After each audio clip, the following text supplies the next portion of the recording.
अस्सलाम वालेकुम, मेरा नाम डॉक्टर मोहम्मद एहसन तारिक है। मैं एक न्यूरो साइकियाट्रिस्ट और बिहेवियरल थेरेपिस्ट हूँ। आज हम वसीम हडीजोड़ हॉस्पिटल झंग रोड गोजरा से आपसे बात कर रहे हैं। वसीम हडीजोड़ हॉस्पिटल और साथ हमारे वाला जनरल हॉस्पिटल।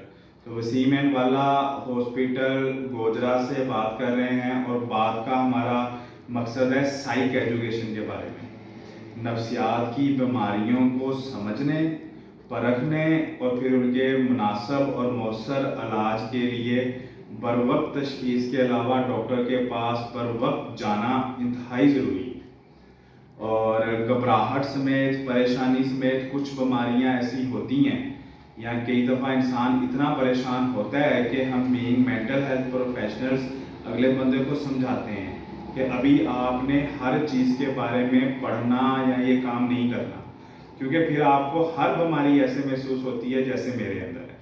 लेकिन अगर हम देखें तो दूसरी तरफ आप किसी भी नफ्सियाती बीमारी से, दिमागी बीमारी से अच्छे तरीके से तभी निपट सकते हैं, उसमें से बाहर निकल सकते हैं अगर आप उसके बारे में कंप्लीट एजुकेशन, तमाम रहनुमाई और आगाही हासिल करें। क्योंकि ये कोई सर्जरी नहीं है, कोई हिस्सा जिस्म का या हमारे कोई चीज़ नहीं ख़राब हुई कि हम उसको काट के सही कर लेंगे। ये कोई मेडिसिन नहीं है कि कोई वायरस बैक्टीरिया हम एंटीवायरल एंटीबैक्टीरियल दे देंगे, या हम हाइपरटेंशन और डायबिटीज़ को मेंटेन कर रहे हैं मेडिसिन की मदद से, एक जो रिक्वायर्ड है थ्रेशोल्ड उसके अंदर रख रहे हैं। नहीं, ये आपका दिमागी सल्तनत हिला है, परेशानी से, ज़िंदगी में आने वाले कुछ मुश्किलात से, उनके अपने रवैये को बेहतर करने के लिए हमें सोसाइटी से क्या हेल्प चाहिए, हमारे घर वाले कैसे पेश आएँ, हमें कब मेडिसिन लेनी है, या हमें सिर्फ बातचीत से, कैथारसिस से, टॉक थेरेपी से अपने आप को ठीक करना है, अपना सपोर्ट ग्रुप ढूंढना है। वो तभी हो सकता है जब आपको कंप्लीट आगाही, मुकम्मल इंफॉर्मेशन, मालूमात उस बीमारी के बारे में होंगी।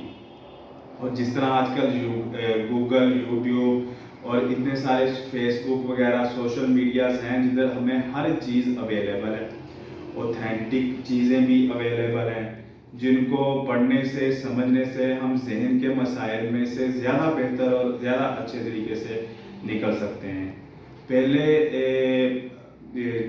जितने भी ओल्ड स्कूल थॉट के लोग हैं लाइक मी, हम लोग नई टेक्नोलॉजी या इन सोशल मीडियाज़ को इतना पसंद करते थे। मेरा अभी तक कोई ओला टॉक मना पर आईडी नहीं है।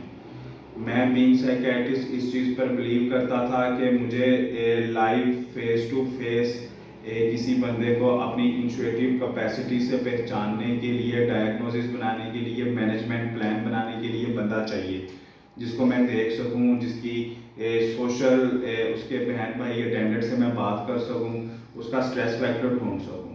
लेकिन जैसे आजकल हमारे पाकिस्तान के हालात हैं, जिस हद तक फ्यूल जा चुका है और जितना लोग ऑनलाइन बैठते हैं, चीज़ें देखते हैं, तो ये हमारे लिए कंपलसरी है, ये हमारे लिए एक मजबूरी है, ये और टू सम एक्सटेंट हमारी रिस्पॉन्सिबिलिटी भी है कि हम ऑनलाइन टेक्नोलॉजी के साथ इन टच रहें, अवेलेबल रहें और असल इंफॉर्मेशन ढूंढ के अपने मसाइल का हल निकालें।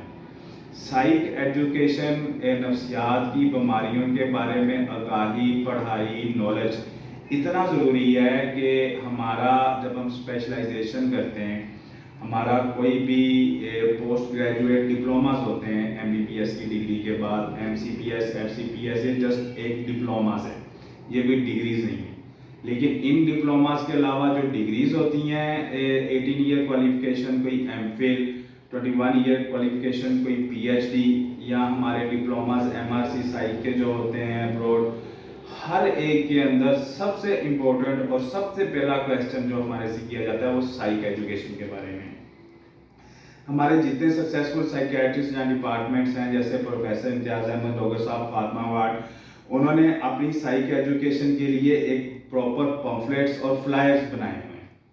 किसी भी मर्ज को जब वो समझते हैं, डायग्नोज करते हैं, तो वो उसको डिस्ट्रीब्यूट करते हैं ताकि ज़माने के अंदर आगाही आए, लोग उस बीमारी को समझ सकें। جب وہ اس بیماری کو سمجھیں گے تو تبھی وہ اس بیماری میں سے باہر نکلیں گے۔ ایک سائیک ایجوکیشن کے متعلق جو ہماری کمیونٹی کے اندر ایک آگاہی یا ایک اور چیز ہونی چاہیے وہ یہ کہ اکثر میں خاص طور پر اپنی پریکٹس میں کرٹیسائز کیا جاتا ہوں کہ میں اپنی پریسکرپشن کے اوپر ہر ایک چیز لکھتا ہوں۔ ٹرائی اینگل میں جو ڈائگنوسس ہوتا ہے وہ پروویژنل ڈائگنوسس ہوتا ہے جو غلط بھی ہو سکتا ہے، جس کو ہم ریفائن بھی کرتے ہیں with the passage of time, repeated visits کے ساتھ، ریپیٹڈ سیشنز کے ساتھ، کمپلیٹ ہسٹری کے ساتھ جب ہمیں بہتر محسوس ہوتا ہے۔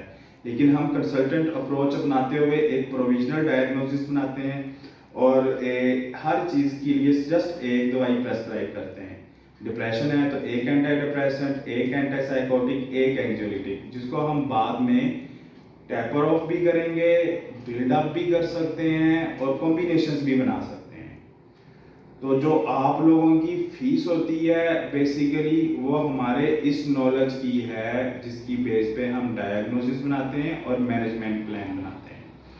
اب کویٹس اور اکثر ہم نے دیکھا ہے کہ جسٹ سائیک کی میڈیسنس کا پتہ ہے، اینگزائٹی اینٹی ڈپریسنٹ کا کوئی ڈائگنوسس نہیں بنایا، کوئی بندے کو مینجمنٹ پلان نہیں دیا، کوئی سائیک ایجوکیشن نہیں دی، کوئی سوشل سپورٹ کا نہیں بولا۔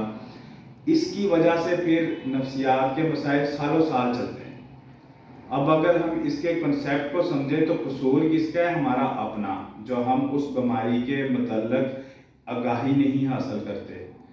سائیک کے اندر اگر کوئی انٹیلیکچولی ڈسیبل ہے، کوئی ذہنی پسماندگی ہے تو اس کے پیرنٹس نے جب تک سیکھا نہ سمجھے نہ اس میں سے نہیں نکال سکیں گے۔ ڈپریشن، مایوسی، اداسی ہے، سائیکوسس ہے، انزائٹی ہے، ایک ایک چیز کلائنٹ کو، پیشنٹ کو، سروس سیکر کو پتہ ہونی چاہیے، تبھی وہ اس کے مطابق اپنی زندگی کو ڈھال سکے گا اور ان پریشانیوں میں سے نکل سکے گا۔ اور ہم بھی انشاءاللہ تعالیٰ یہ کوشش کر رہے ہیں اس یوٹیوب چینل کے معرفت سے کہ ہم بھی یہ آگاہی اپنی کمیونٹی میں پھیلا سکیں، اور ہم امید رکھتے ہیں کہ آپ بھی اس کے اندر ہماری مدد کریں گے اس کو سبسکرائب کر کے اور مزید سپریڈ کرنے میں۔ تھینک یو، اللہ حافظ۔